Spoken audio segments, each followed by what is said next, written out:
If any of you have ever been to Lake Tahoe, you would agree that it is one of the most beautiful places on earth.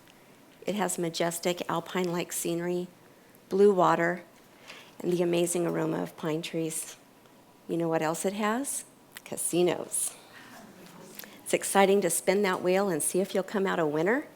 And when the stakes are really high, your heart starts racing and that little bead of sweat comes out on your upper lip.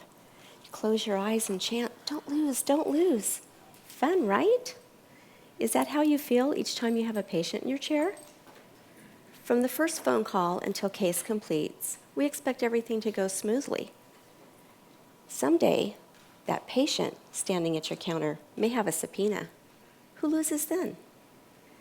I find that many practices do not have the policies and procedures in place that are essential to protect them from lawsuits, financial devastation, and more importantly, the risk of incarceration. The excuses I hear are, "I don't have enough time. My office is too small." There's always that one team member that says, "I have worked in 3 other offices and we've never done it that way." And the ever popular, "Doctor doesn't care, so why should I?" I'm not a lawyer, nor am I here today to give you the specific steps that you need to take to protect your practice. But what I can tell you is that over 30 years of hands-on clinical, administrative, and academic experience gives me a unique perspective. I have sat in your chairs, and I understand the challenges that each position faces.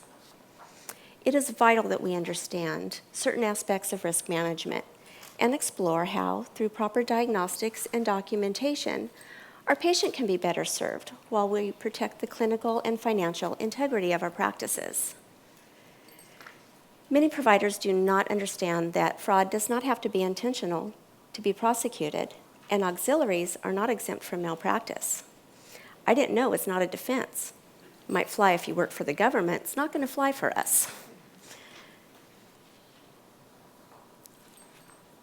2 of the most common reasons that we have lawsuits today are supervised neglect and negligence, both very serious, and both pretty much avoidable.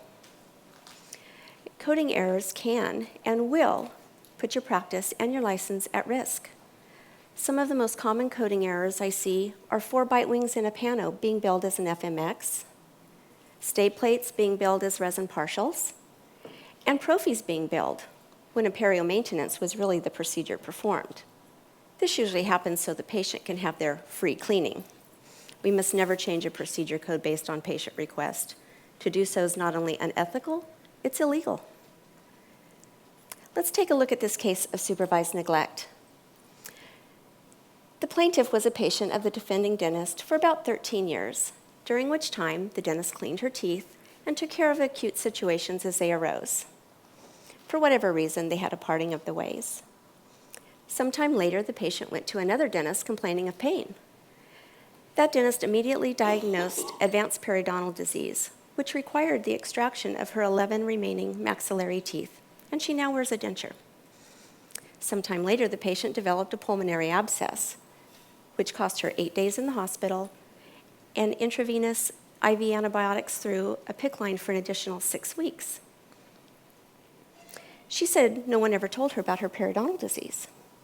The dentist said her 30-year history of smoking, her uncontrolled diabetes, her refusal of x-rays and perio treatments, as well as her multiple missed appointments, caused and contributed to her disease. He also disputed the causation for the lung abscess.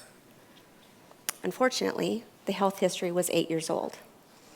There were no documented conversations regarding her specific treatment. There was no perio charting, and there was never a referral to a specialist. The case was indefensible, and the patient was awarded a very substantial judgment. I can give you all of the information that you need for charting in 2 simple words. Prove it.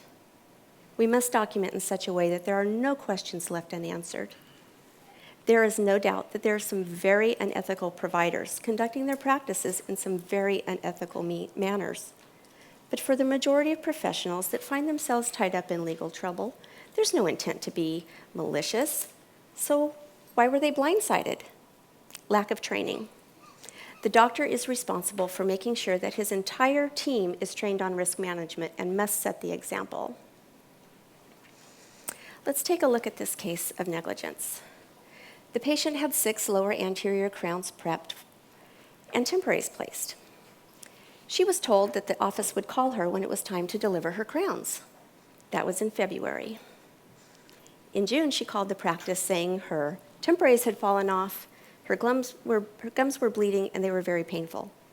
And I think we all know what shape she was in by the time she arrived at the office. The doctor scolded her and said, "You should have called me." The patient shot right back with, "You were supposed to call me." Unfortunately, her teeth were non-restorable, and she was referred to an oral surgeon. Guess who paid for those extractions? Not to mention the implant-supported bridge.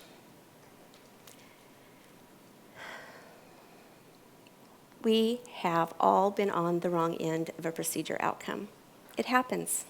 Our salvation is in prevention. I can give you 3 simple things that you can take back to your offices right away to help mitigate risk. First, make sure that your patient understands the treatment. Go over RBAs, document everything, and make sure that you get an informed consent. Making sure that you have an signed informed refusal is as equally important. Second, if there's a complication with that procedure, sit that patient up and look them in the eye. Explain the situation, and if you need to refer to a specialist, do so right away. Third, be selective with your patients and never let them dictate treatment. I'm sure that you'll be able to go back to your practices and take a good hard look at your policies and procedures for risk management. So, when it's your turn to spin that wheel, you come out a winner. Thank you.